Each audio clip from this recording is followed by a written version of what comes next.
Hi, I'm Alexia Pukanikin, and we're ballin' today, tomorrow, and most definitely yesterday. At what cost? I'm starting with the man in the mirror. I'm asking him to change his ways.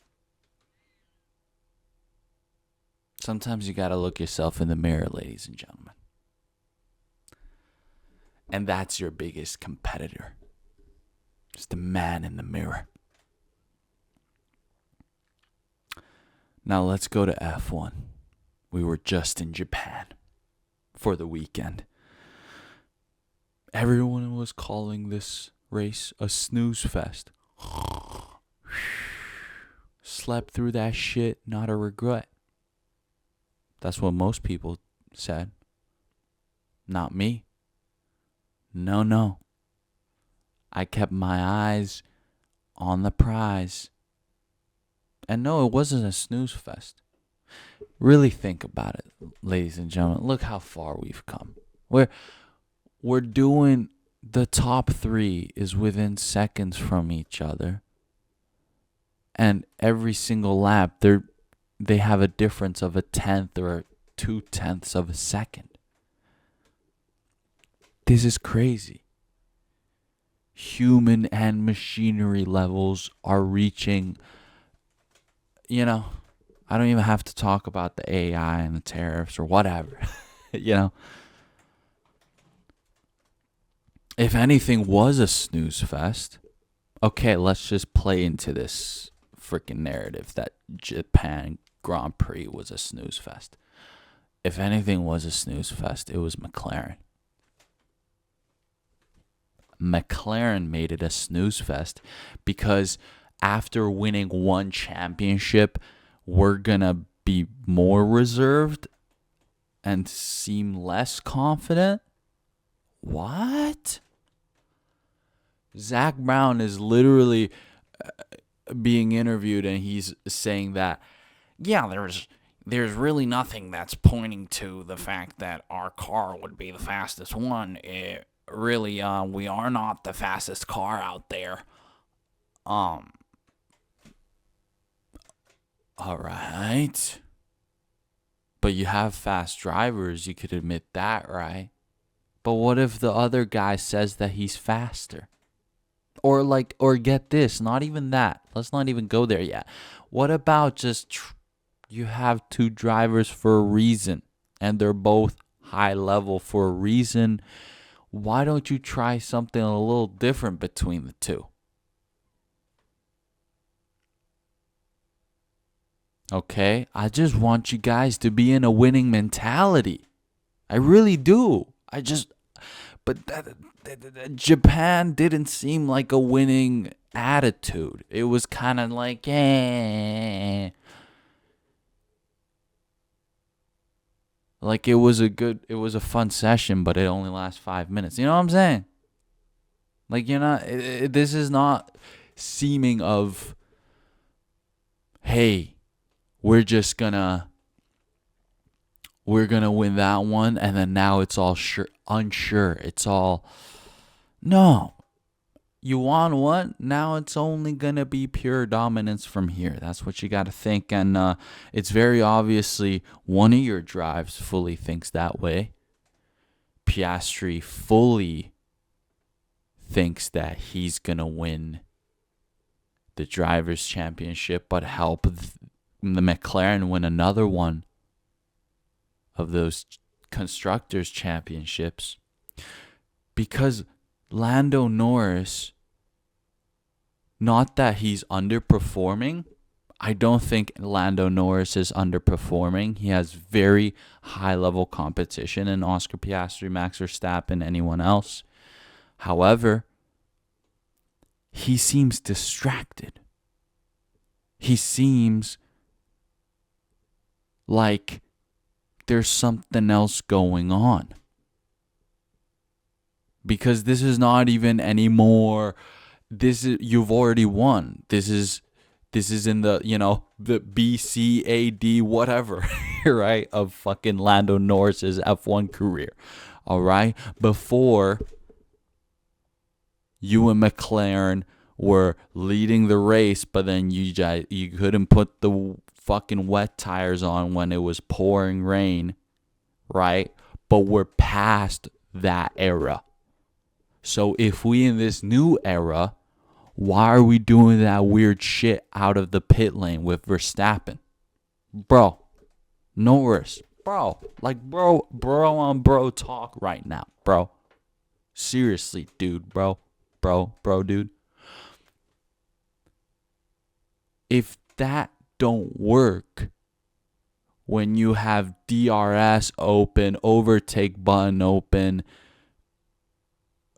probably, in front of Max Verstappen, if in that situation Max Verstappen don't budge, you think he's gonna budge coming out of a simple little pit lane? What?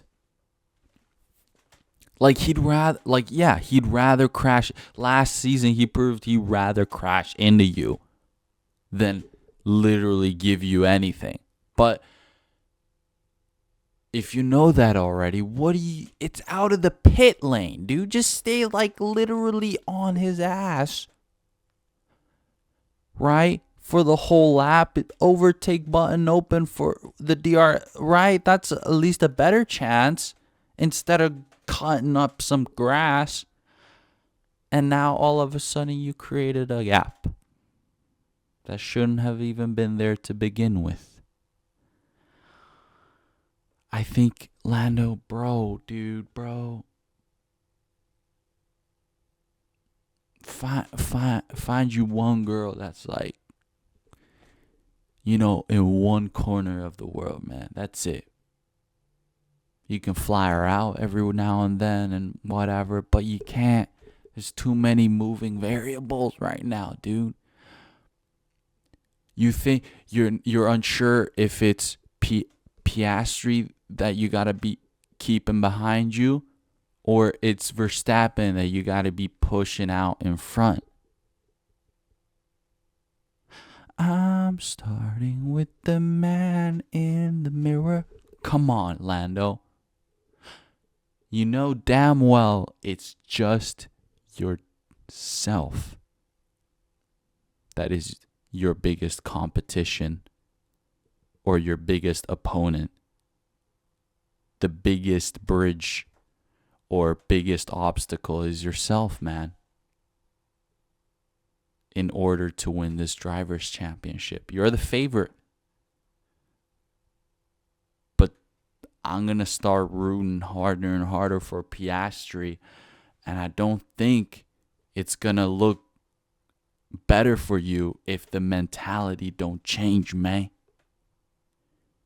Fuck all this nice guy shit, man. I know you're running a company with Quadrant and all that shit, but fuck that shit, man. Norris, get into the mentality of Verstappen, Hamilton, all these fucking savages, okay? You have that ability. Oscar's already shown that he has that. He don't give a fuck. That young Australian savage don't give a fuck.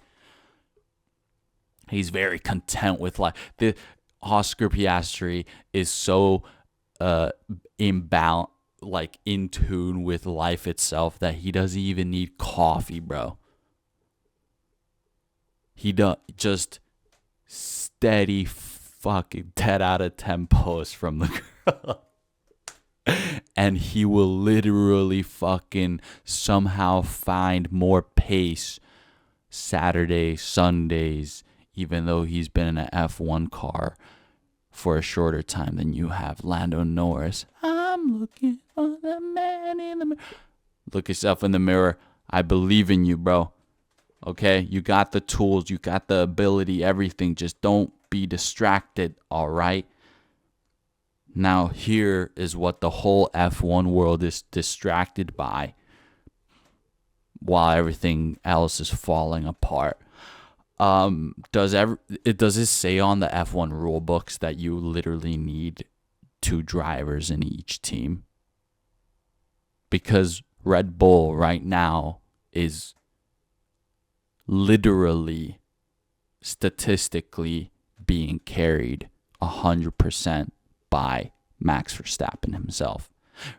Red Bull has 61 points. Max Verstappen has 61 points. And he just won a goddamn race. He gets the pole position. Thank you, sir, for proving that my gut feeling was right. But goddamn it, I did not expect that race win. And you, sir, literally brought tears to my eyes. He literally brought tears to my eyes. Like, I literally felt that. Like, that's crazy. Like, I actually fucking cried, bro. Snooze fest. Go fuck yourself. And then, okay, so then now we gotta get a little bit mad. Because here's my whole fucking point, right? I used to vote for driver of the day because if someone makes an insane comeback or some underdog story gets pulled off, something great like that, of course you gotta vote for that guy. But whoever you are who voted for Yuki Tsunoda to be the driver of the day, you should be shot in the reproductive area and you should be hung afterwards. I'm not gonna go all right, because you were the kid who drew like one shitty fucking circle with a crayon, gave it to your parents, and your parents somehow still had the fucking decency to go, wow, that's a masterpiece. I've never seen anything like this. They framed it. They hung it up for your whole childhood. You were so proud of that fucking performance that was obviously just a pile of shit. Where do you get... I'll literally battle you. Like, I literally try to cancel me. I'll literally fucking battle you. Get this. Japanese fans didn't vote for Yuki Tsunoda. I know how the Japanese people are. I know, like, just based off my Asian background and my Asian half. I know how they think. The Japanese fans are more proud of Max Verstappen for winning in a Honda engine than Yuki Tsunoda showing up. Hey, driver of the day, Yuki Tsunoda, you didn't crash the car and cost the... But a point would have been nice. That's what I'm saying. Like, if he would have scored a point, I would have understood it. But he did nothing. Actually, here, get this. Fuck it. I love taking different perspectives. This is the only good reason why I could have seen myself at least vote for Yuki Tsunoda for being driver of the day. He finally proved to everyone how fucking difficult it is to drive the second Red Bull car. Or a Red Bull car in general if you're not Max Verstappen. Right? And if we look at this like a lab, like a science lab, like a research thing, like with the statistics and shit, now we have a sample size from fucking Southern America, we got a sample size from Oceania, and now fucking Asia. And all of them, Checo, Liam Lawson, Yuki Tsunoda, we have proven, check,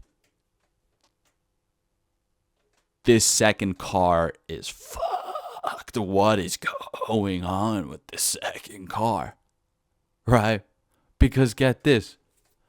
How are you going to vote?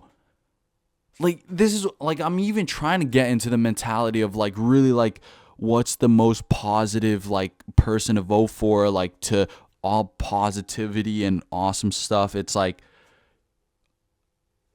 how about Isack Hadjar, the only other Red Bull or Red Bull team car that scored points after the Grand Prix.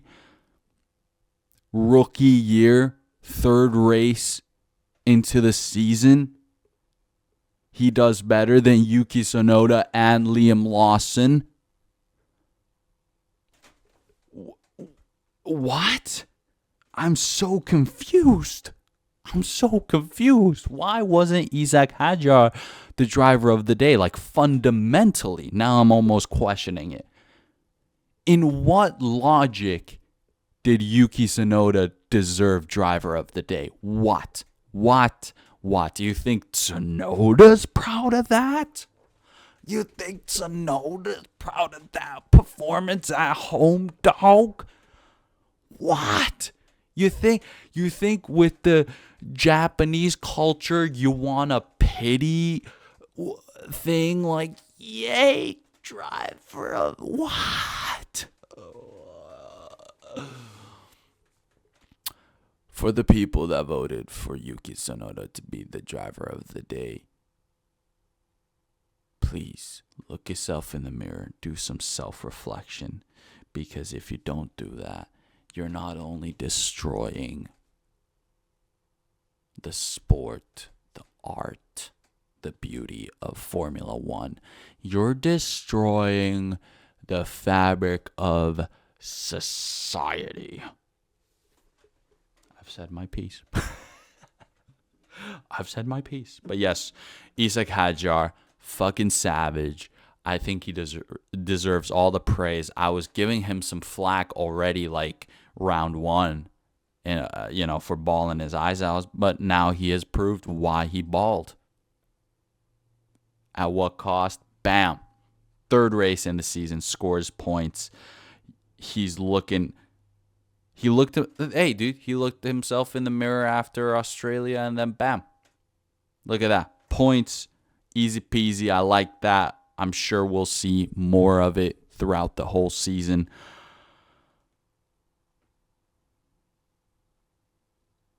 I'm under the impression, correct me if I'm wrong, comment below. I'm under the impression that Ferrari thought signing Lewis Hamilton was all that they really needed to do. As long as he wears the red racing suit and he drives the red racing car, that's achieving greatness, right? Like that's greatness already, right? Like the right aura is insane. It's enough. Hamilton during the race, and for sure, definitely the first half of the race. I remember this. It was like a radio moment where he's like, hey guys, what's up with like right now? What's going on? He's kind of slowly understanding, noticing these things of, oh, this is why they haven't won anything since 2008.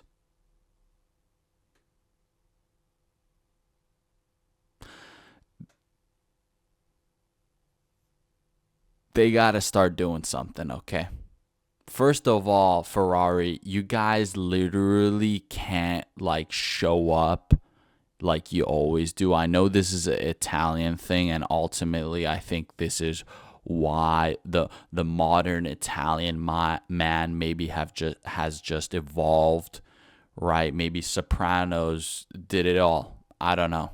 I simply do not know. But you guys need to get off your high horse. Understand that you could have possibly the most talented driver lineup right now, which ain't gonna last forever. or it's going to cost you a hell of a lot more. Okay? We need to start doing...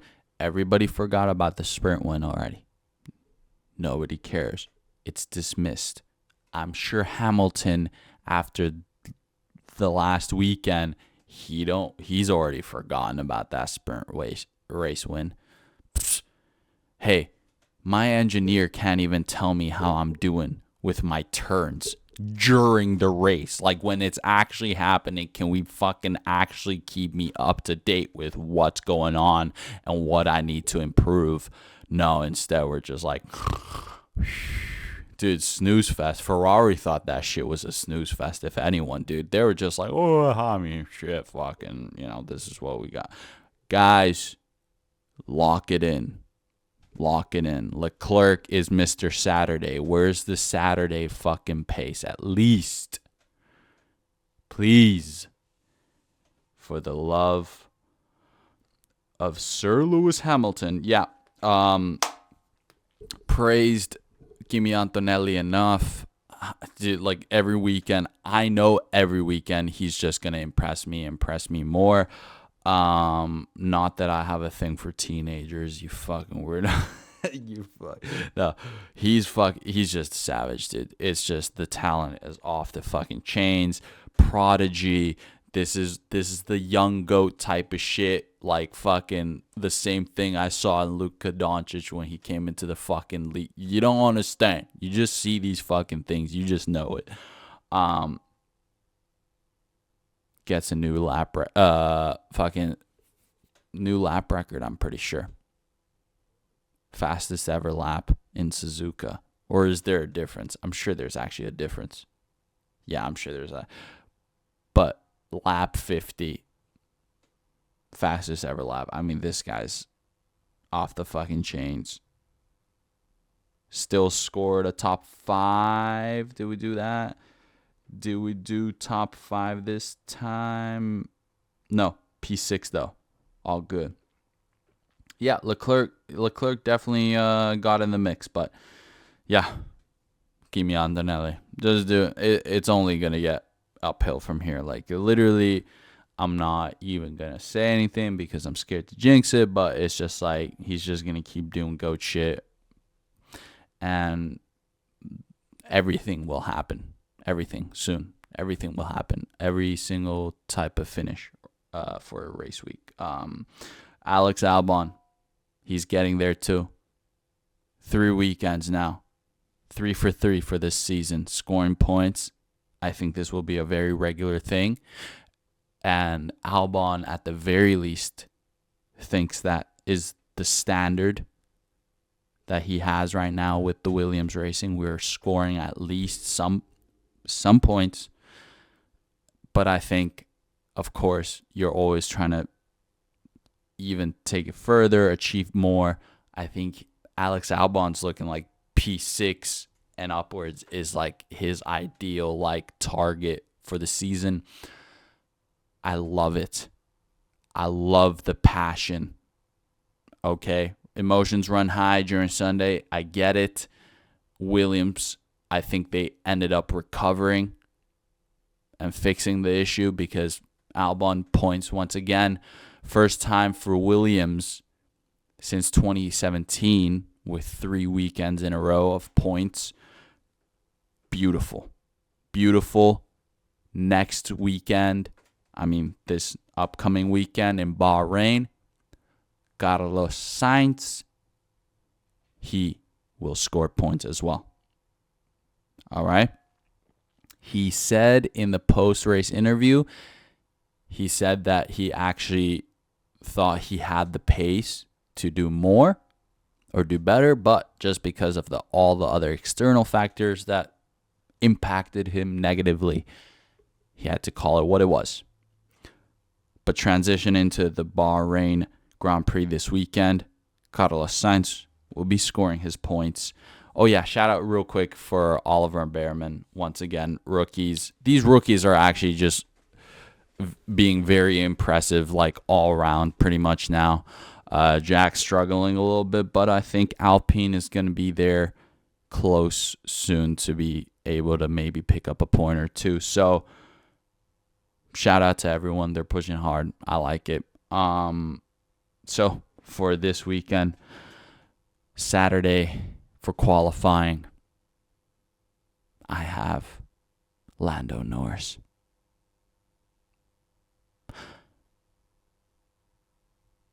I think Red Bull ultimately lacks pace when there's more DRS zones, and Suzuka only had one.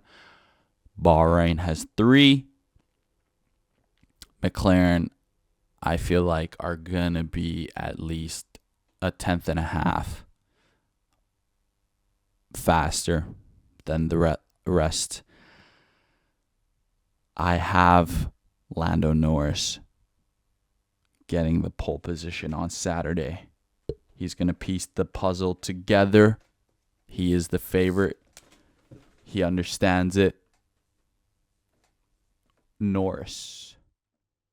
All right, this is Fantastico.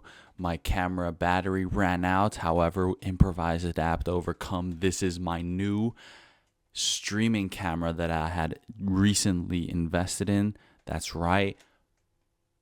Thank you for tuning in for the interlude. We're back now after the ad break. From the ad break. Twitch.tv/Arexi_Pukanikin. We're going to be live more often. Ballin' at what cost? Streams, watch parties, video games, social commentary, live podcast, everything. We're going to be live more, all right? I want to be live for you guys. But here we are.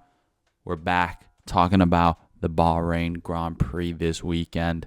Sorry for getting a little off topic there, but Norris is going to take that pole position with Max Verstappen proven that he's still well just because of his talent, of his raw speed, of how in tune he is with his own car. He at least knows what he needs to get done. So with that being said, Max Verstappen is going to be there. I predict even a P2.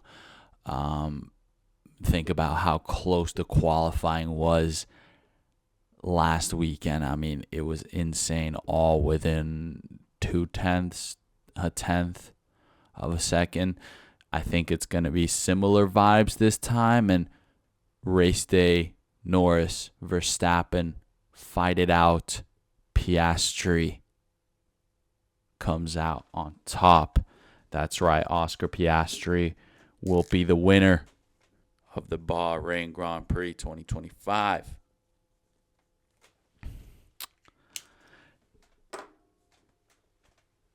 Because I think it's a patience game either way for Oscar Piastri. He's got to take it. He has to pounce on opportunistic moments. However, otherwise, he's got to play reserved and tacticals, really massage those tires so you can extract the pace for a better moment. Oscar Piastri, let's make it a couple of dubs in a row. All right. And then maybe we'll be tied up or even leading the Drivers' Championship after round 5. That is it for F1.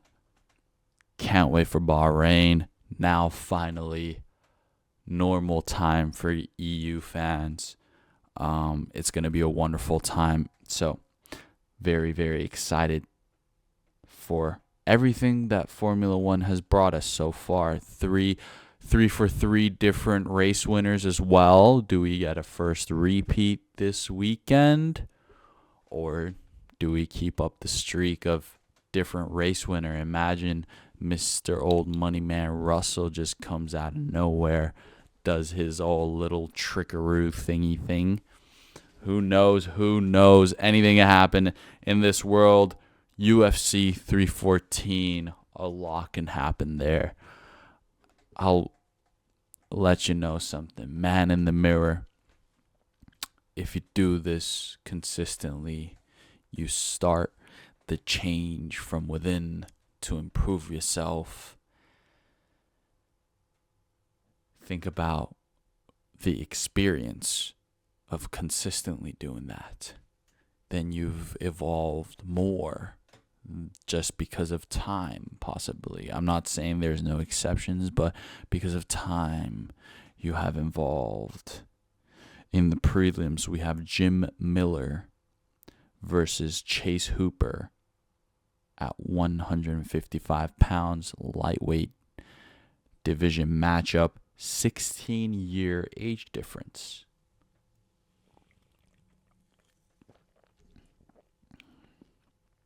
Now, even though the theme of experience, or the more experienced versus the less experienced, is going to continue on for this UFC 314 picks, but 16 years is that's crazy. Oh, dude. First of all, it's like these are both American born and raised grappling dudes, high level grappling dudes, but there's one is the almost first generation of mixed martial artists, kind of strictly mixed martial artists that are very well rounded. And then we have Chase Hooper, who is the new age mixed martial artist, also American born and raised, like Jim Miller himself, both well rounded. I would almost say, in terms of how they approach MMA, it's very similar. And because they're both grapplers, I don't think it's going to be a grappling match.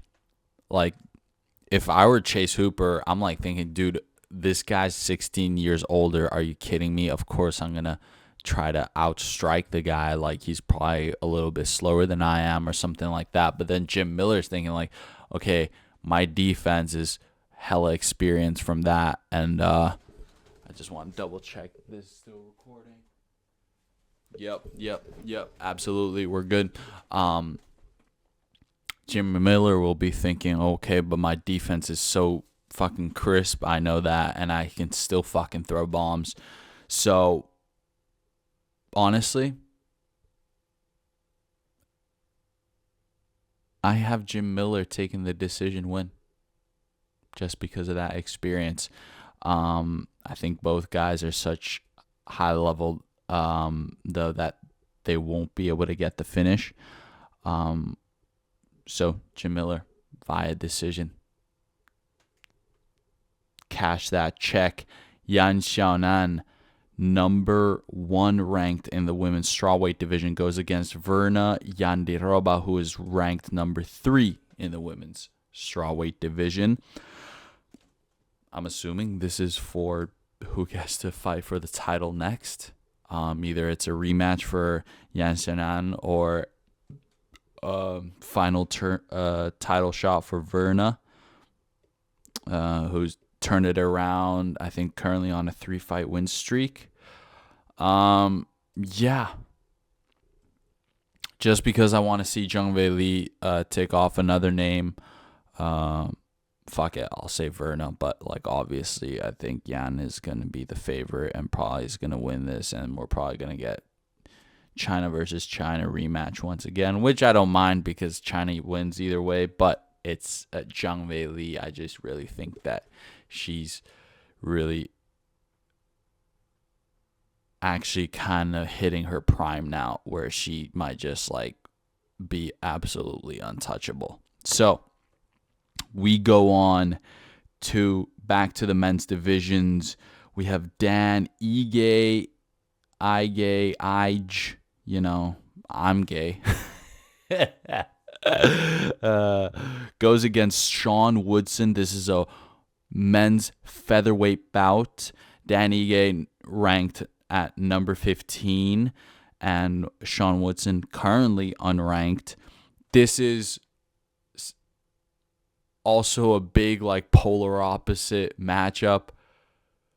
However, instead of age, it's size. It's a size difference matchup. It's almost a classic one in terms of combat sports. The short and powerful, or the long and, tall, tactical. I don't know. So, again, both are certified American bred savages. Sean Woodson will want to keep Dan Ige at a distance. Dan Ige is going to want to close the distance with Sean Woodson. It's going to be a very tactical fight. However, if someone lands, it's going to be night. Just because if you do, the distance, whoever takes advantage of their distance, it's going to be night. But either way, banger matchup. I have Sean Woodson right now.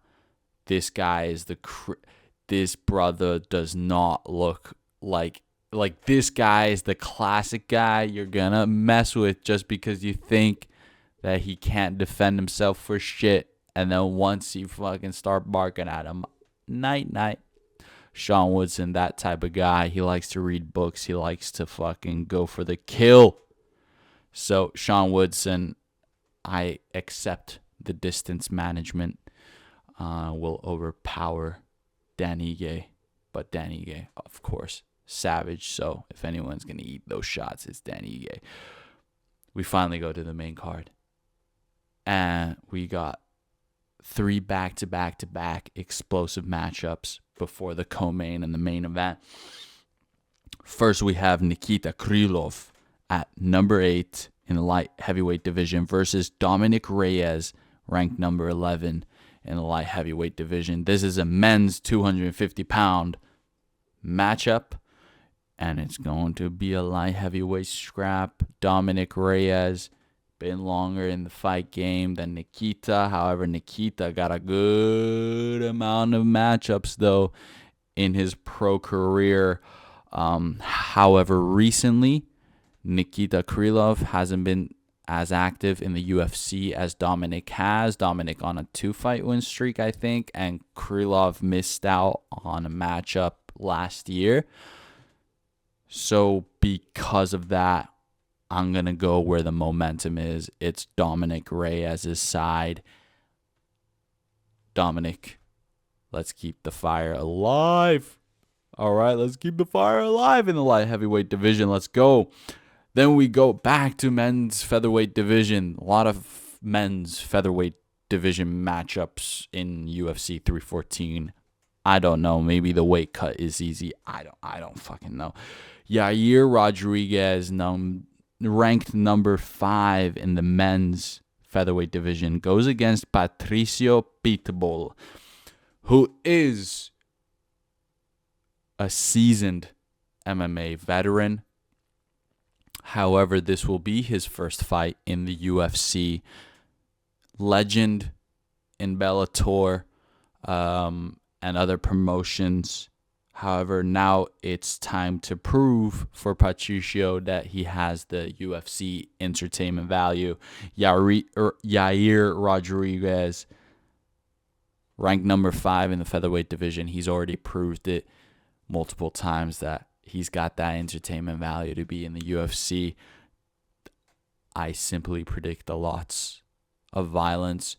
And if I had to go one way, Yair Rodriguez, just because I think he's a bit fresher than Patricio. But either way, I think entertainment guaranteed.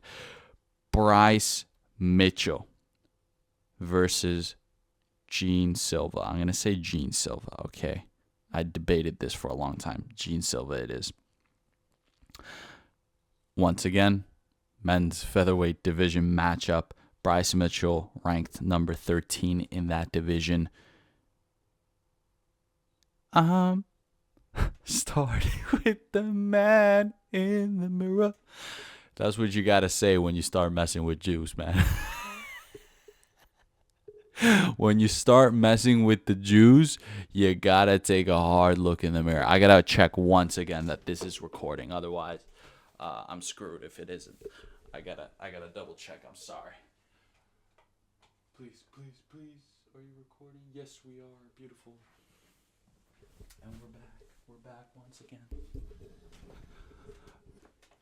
I'm looking for the man in the mirror. You gotta start with the man in the mirror when you mess with the Jews, man. It's whenever you go there,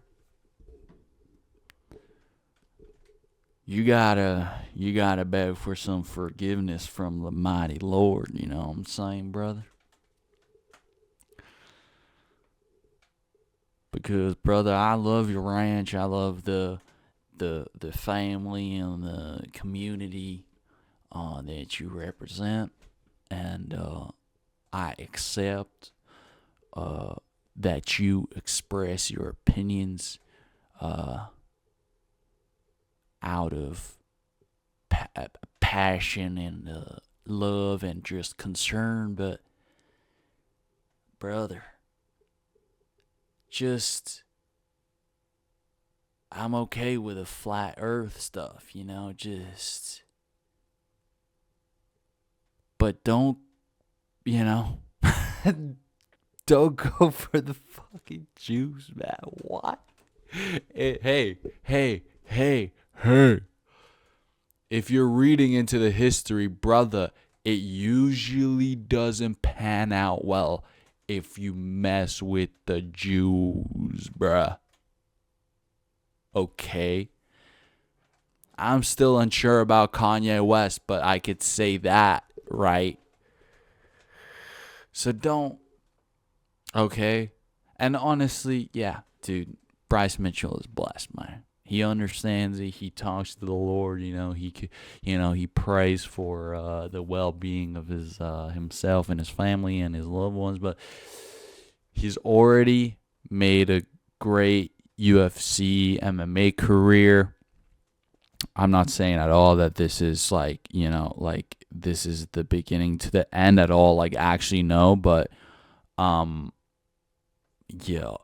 You definitely gotta fucking you gotta take the knee on this one, dude.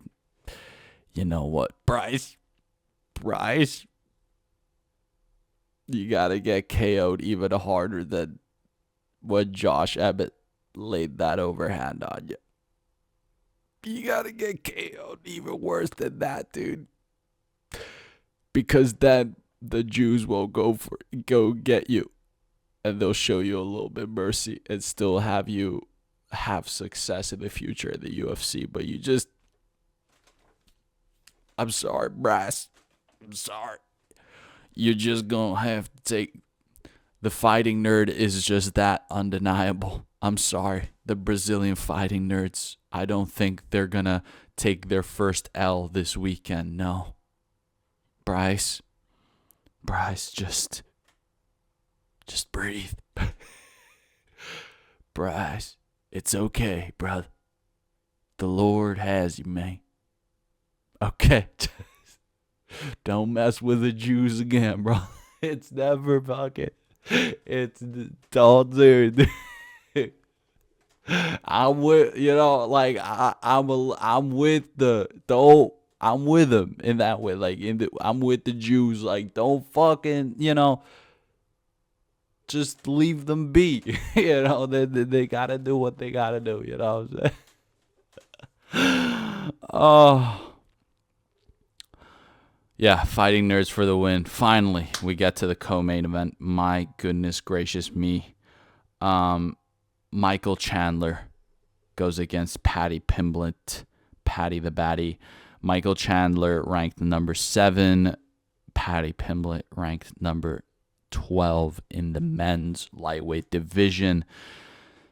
Chandler is 2-6 in his UFC career. Paddy the Batty is flawless in his UFC career so far. Michael Chandler's excuse, or no excuses, but Michael Chandler could at least say that his losses have been from the best in the lightweight division. From the best. He's only gotten beat by the best. This will be his first chance to prove. But those lower ranked guys, nah, they ain't got nothing on me. Right? And this will be his first time proving that since, Tony Ferguson? When you fucking do it. Right? And nothing against Paddy the Baddy, but I think Paddy the Baddy has flaws of his own too. You know, this is for both men, a man in the mirror moment. Michael Chandler got a little distracted with the Conor McGregor little thingy thing. Okay? Now, only now, if you haven't kept up to date, Conor McGregor is like kind of trying to become the new Trump of Ireland. Anyways, steering off that topic, Michael Chandler understands now that that will never happen, and yet he fought Oliveira, wasn't able to, get the dub from that, and then now UFC kind of tells him, all right, now you're kind of gonna fight a lower ranked guy, dude. But I think it might work in Michael Chandler's favor, the fact that this fight is a 5-rounder, because Paddy the Baddy, like I said, has his flaws too. He really enjoys to indulge himself when he's not in fighting camp or training camp. Michael Chandler, on the other hand, American psycho when it comes to what the natural human body could do through fucking consistent discipline, lifestyle, pretty much. I mean, like, seriously, the fact that he's proven clean, like, from steroids, and he literally still, in the modern day and age, looks like he's, like, roided the fuck out. Insane. Fucking insane. Paddy the Baddy likes to eat, likes to fucking, ball. At what cost? You know what I'm saying? I respect that. So now maybe the 5-rounder is going to be tougher for Paddy the Baddy. However, I could see this being a disadvantage, of course, for Michael Chandler too. I don't think he's known for having the greatest gas tank. I think just because of his explosive fighting style, he exerts a lot of energy and then starts running out of it. It's going to be a close fight. But ladies and gentlemen, we're going with the experience, man in the mirror type of vibe for this episode. So with that being said, Michael Chandler, okay, you got it. You got it. Just reserve your energy. All right, don't let Paddy the Baddy go crazy, right? And you're good. You're good, Michael. You're good. Right? Michael, get him MJ, right? I'm looking for the man in the mirror. All right. Don't forget. Don't forget who the fuck the GOAT is. All right? Alexander Volkanovski, ranked number 1 in the featherweight division, goes against Diego Lopez, who is ranked number 3 in the featherweight division. They are fighting for the vacant featherweight championship title. The belt is on the line once again for Volkanovski. He lost it in brutal fashion to Ilia Topuria after suffering 2 knockouts that were quite damaging. Took a long break. Now he's back to prove that he never left. Diego Lopez. I think there's a reason why in 700 something days into his UFC career, he's already fighting for the title. I think there's a reason for that. First of all, his size for the featherweight is actually insane, or his strength. I think people overlook it sometimes just because how slim he is, but I think he is actually really strong. And then of course, the pure aggressiveness and the will to fucking win. Dream, believe, make it happen. So with that being said, Diego Lopez, lots of respect for you. And I honestly think at least the first 2 rounds, I'm going to be shitting my pants because I know of your capabilities. And whenever you're clinching or grappling, I know of your sprawling, freaking fast decision-making abilities, all right? But Volkanovski is the great. And he will prove that he never left. And that he is the featherweight GOAT. Oh, chills. Alexander Volkanovski. Do it, mate. Do it. You fucking can't.